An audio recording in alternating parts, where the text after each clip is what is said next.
வணக்கம், நான் உங்கள் பெங்களூர் தமிழன். நம்ம இன்னைக்கு ஆலு பரோட்டா செய்யலாம். ஆமாங்க, இது நார்த் இந்தியாவில் ரொம்ப ஃபேமஸ்ஸு.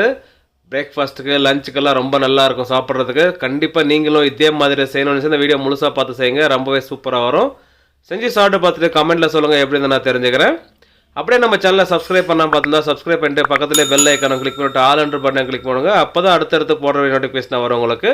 வாங்க இப்போ வீடியோக்குள்ளே போய் ஆலு பரோட்டா எப்படி செய்கிறதுன்னு பார்க்கலாம்.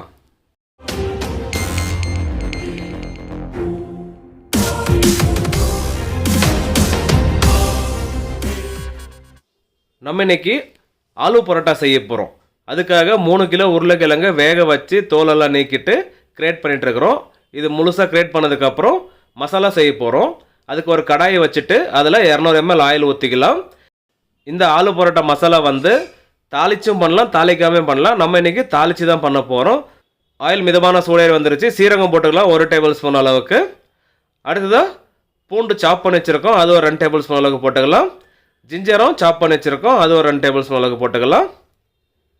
இப்போ இதெல்லாம் போட்டு லேசாக வதக்கலாங்க. ரொம்ப ரோஸ்ட் ஆக வேண்டாம், லைட்டாக வதங்கினாவே போதும். பார்த்தாவே தெரியும் லைட்டாக வதங்கி வந்திருக்கு. இந்த சமயத்தில் பச்சை மிளகா சேர்த்துக்கலாம். ஒரு 10 மிளகாய் எடுத்து ஃபைன் சாப் பண்ணி வச்சுருக்கோம், அதை சேர்த்துக்கலாம். உங்களுக்கு காரத்துக்கு தகுந்த மாதிரி பார்த்து சேர்த்துக்கோங்க. இது வந்து கரெக்டாக இருக்கும் நம்ம செய்கிற 3 கிலோ உருளைக்கிழங்கு. அடுத்தது ஆனியன் சேர்த்துக்கணும். அதுக்காக 1/2 கிலோ வெங்காயத்தை ஃபைன் சாப் பண்ணி வச்சுருக்கோம், அதையும் சேர்த்துக்கலாம். இந்த ஆனியனும் அதிகமாக வதங்க வேண்டாம், ஓரளவுக்கு வதங்கினா போதும். ஒரு 2 நிமிஷம். இப்போ பார்த்தாலே தெரியும் ஓரளவுக்கு வதங்கிருக்கு. இந்த அளவுக்கு வந்தாவே போதுங்க. இது ரெடி ஆகிடுச்சு. இந்த சமயத்தில் மசாலா சேர்த்துக்கணும். அதுக்காக நம்ம எடுத்துருக்கிறது மஞ்சத்தூள் 1 டீஸ்பூன், மிளகாய்த்தூள் 1 டேபிள் ஸ்பூன், மல்லித்தூள் 1 tablespoon, chaat masala 1 tablespoon, சீரகத்தூள் 1 டீஸ்பூன். இப்போ இந்த மசாலாலாம் சேர்த்துக்கலாங்க. ஸ்டவ் வந்து சிம்மில் வச்சுட்டு மிக்ஸ் பண்ணிக்கலாம். மசாலா எல்லாம் ரோஸ்ட் ஆகிடும். அடுத்ததாக உப்பு சேர்த்துக்கணும். இதுக்காக நம்ம எடுத்துருக்கிறது பிளாக் சால்ட்டு ஒரு 1/2 டீஸ்பூன் அளவுக்கு எடுத்துருக்கோம். அடுத்ததாக நார்மல் உப்பு சேர்த்துக்கலாம், ஒரு 2 டேபிள் ஸ்பூன் அளவுக்கு போடுறோம். நீங்கள் டேஸ்ட்டு பார்த்து தேவைக்கேற்ப சேர்த்துக்கோங்க. இப்போ லேசாக அப்படியே மிக்ஸ் பண்ணிடலாம், சிம்மில் வச்சுக்கோங்க. அடுத்ததாக நம்ம உருளைக்கிழங்கு சேர்த்துக்க போகிறோம். வேக வச்சு துருவி வச்சுருக்கோம் 3 கிலோ, அது இதில் சேர்த்துக்கலாம். அதே மாதிரி உருளைக்கிழங்கு சேர்த்துக்கிறப்போ ஸ்டவ் ஆஃப் பண்ணிடலாம். ஏன்னா ஆல்ரெடி உருளைக்கிழங்கு வெந்திருக்கு, அதனால் ஃப்ளேம் தேவையில்லை.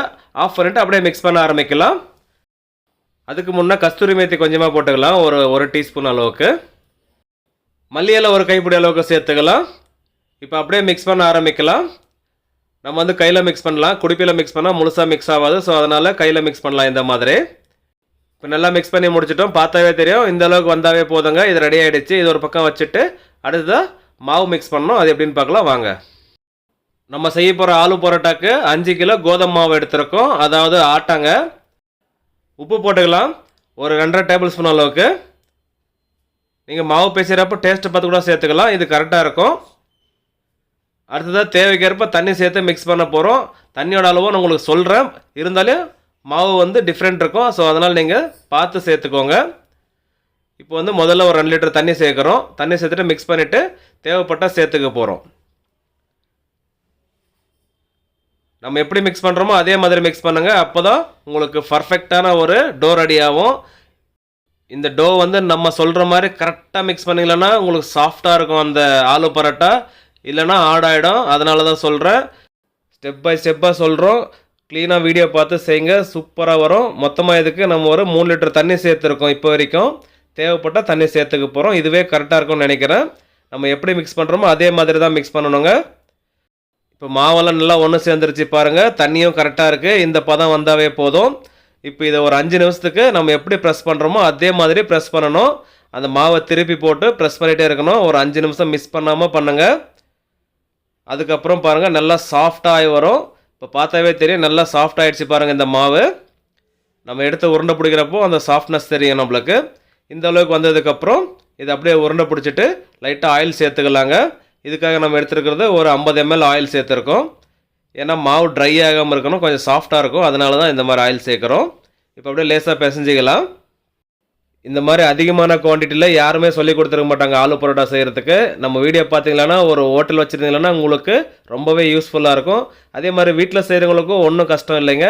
நம்ம என்னென்ன யூஸ் பண்ணியிருக்கோன்னு பார்த்தாவே தெரியும். அதுக்கான அளவும் உங்களுக்கு கண்டிப்பாக தெரியும் சமைக்கிறவங்களுக்கு. அந்த அளவுக்கு போட்டு நம்ம செய்கிற மெத்தட்லேயே செஞ்சிங்கன்னா சூப்பராக ரெடி ஆகி வருங்க. இந்த மாதிரி டேபிளில் போட்டு மிக்ஸ் பண்ணுறப்போ அந்த மாவு நல்லா சாஃப்டாகி வரும். ஒரு 5 நிமிஷம் இந்த மாதிரி பிசைஞ்சதுக்கப்புறம் பாருங்கள் நல்லா சாஃப்ட் ஆகிடுச்சு இந்த மாவு. இது அப்படியே ஒரு 1/2 மணி நேரம் ரெஸ்டிங் டைம் கொடுக்கணும். ஸோ அதனால் இந்த மாதிரி உருண்டை பிடிச்சிடலாம். இதை பார்த்தாவே தெரியும் நம்ம எவ்வளோ சூப்பராக செஞ்சுட்ருக்கோன்ட்டு. இந்த மாதிரி உருண்டை பிடிச்சதுக்கப்புறம் மேலே கொஞ்சமாக ஆயில் தடவிடலாம் ஹார்டாகாமல் இருக்கிறதுக்காக. இது அப்படியே விட்டாலையும் ட்ரை ஆகிடும். ஸோ அதனால் ஒரு காட்டன் துணி போட்டு மூடிடலாங்க. இந்த மாதிரி 1/2 மணி நேரம் கழித்து ஓப்பன் பண்ணலாம். 1/2 மணி நேரம் கழித்து ஓப்பன் பண்ணதுக்கப்புறம் அந்த டோ பாருங்கள் எவ்வளோ சாஃப்டாக வந்திருக்குன்ட்டு. ப்ரெஸ் பண்ணி காமிக்கிறப்பவே தெரியும் இந்த அளவுக்கு சாஃப்டாக வரணுங்க. இப்போ இதை சின்ன சின்ன உருண்டைகளாக எடுக்கணும். அதுக்காக இந்த மாதிரி கட் பண்ணிக்கலாம். நம்ம செய்கிற இந்த ஆலு பரோட்டாக்கு ஒரு உருண்டையும் 40லேருந்து 50 கிராம் இருக்கணும். அப்போ தான் நம்ம உள்ள ஸ்டஃபிங் வச்சுட்டு அதை தேய்ச்சிட்டு நம்ம தவாவில் போட்டு எடுக்கிறப்போ மசாலா பிரிஞ்சு போகாமல் இருக்கும். ஸோ அதனால் இந்த மாதிரி ஒரே மாதிரி சைஸில் உருண்டை பிடிச்சி எடுத்துக்கலாங்க. அதுக்கப்புறம் நம்ம எப்படி ஸ்டஃபிங் வைக்கிறதுன்னு பார்க்கலாம். இப்போ பாருங்கள் உருளைக்கிழங்கு நல்லா சில்லுன்னு ஆறி வந்திருக்கு. இப்போ ஸ்டஃபிங் எப்படி வைக்கிறதுன்னு பார்க்கலாம். இப்போ இதுலேருந்து ஒரு உருண்டை எடுத்துக்கலாம். அதை இந்த மாதிரி பள்ளம் பண்ணிக்கலாம். பாருங்கள் நம்ம எப்படி பண்ணியிருக்கணும் அதே மாதிரி பண்ணிக்கலாம். உள்ள உருளைக்கிழங்கு மசாலா வச்சுட்டு இந்த மாதிரி க்ளோஸ் பண்ணிடலாங்க. க்ளோஸ் பண்ணிவிட்டு அப்படியே உருண்டை பண்ணிடலாம்.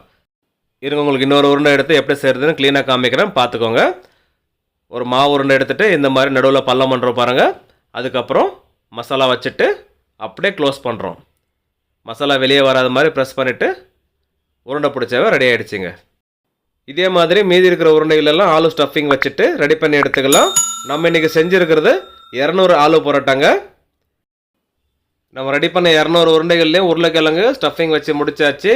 இப்போ இந்த ஆலு பரோட்டாவை தேய்ச்சிக்கலாங்க. அதாவது லேசாக தேய்க்கணும். ரொம்ப ப்ரெஷர் கொடுத்தீங்கன்னா உள்ளே வச்சுருக்கிற மசாலா பிரிஞ்சு வந்துடும். அதனால் லேசாக நம்ம தேய்க்கிறோம் பாருங்கள். பொறுமையாக தேய்ச்சோம்னாவே பர்ஃபெக்டாக ரெடி ஆகி வரும். கொஞ்சம் திக்காக இருக்கிற மாதிரி தான் இருக்கும், இருந்தாலே பரவாயில்ல. ஸ்டஃபிங் இருக்கிறதுனால அப்படி தான் தெரியும். இதே மாதிரி தேய்ச்சதுக்கப்புறம் நல்லா சூடான தவாவில் போட்டு எடுக்கணும். சூடு கம்மியாக இருந்ததுன்னா ஆடாயிடும். ஸோ அதனால் நல்லா சூடான தவா மேலே போட்டு இந்த ஆலு பரோட்டாவெல்லாம் சுட்டு எடுக்க போகிறோம். இந்த மாதிரி தவா முழுசும் போட்டதுக்கப்புறம் கொஞ்சமாக ஆயில் தெளிச்சிக்கலாங்க மேலே. அதுக்கப்புறம் அது லைட்டாக கலர் மாதிரி வர சமயத்தில் எடுக்க போகிறோம். அது எந்த மாதிரி கலர் வருதுன்றது பார்த்து செய்யுங்க. ரொம்ப சூப்பராக இருக்கும் சாப்பிட்றதுக்கு. இது தயிர் கூட சாப்பிட்லாம். அதே மாதிரி ஏதாச்சும் கிரேவி வச்சு சாப்பிட்லாம். நம்ம இன்றைக்கி செஞ்சுருக்கிறது மஷ்ரூம் கறி செஞ்சுருக்கிறோம். அது கூட சாப்பிட்றதுக்கு ரொம்ப நல்லா இருக்குங்க. நல்லா கோல்டன் கலரில் மாறினதுக்கப்புறம் எடுக்க போகிறோம் இதை. இந்த வீடியோவை நீங்கள் ஸ்கிப் பண்ணாமல் பார்த்துருந்தீங்கன்னா கண்டிப்பாக பர்ஃபெக்டாக செய்வீங்க. அந்த மாதிரி சொல்லி கொடுத்துருக்கோம். யாருமே இந்த மாதிரி சொல்லிக் கொடுக்குறதுக்கு வாய்ப்பு இல்லைங்க. ஸ்டெப் பை ஸ்டெப்பாக எல்லாமே சொல்லி கொடுத்துருக்கோம். இப்போ இந்த ஆலு பரோட்டா நல்லா வெந்துருச்சுங்க. பார்க்கும் போதே தெரியும் நல்லா கலர் மாதிரி வந்ததுக்கு. இந்த அளவுக்கு வந்தாவே போதும், எடுத்துடலாங்க. வாவ் எவ்வளோ சூப்பராக இருக்குது பாருங்கள். நல்லா ஃப்ளஃபியாக இருக்குது. இதை தயிரும் கிரேவி கூடயும் வச்சு சாப்பிட போகிறோம். உங்களுக்கு எப்படி விருப்பமோ அதில் சாப்பிடுங்க. ஓகே மக்களே, நம்ம செஞ்ச north Indian style aloo parotta recipe உங்களுக்கு பிடிச்சிருந்தா கீழே லைக் பண்ணிட்டு அப்படியே இந்த video friends and family member கூட ஷேர் பண்ணிவிடுங்க.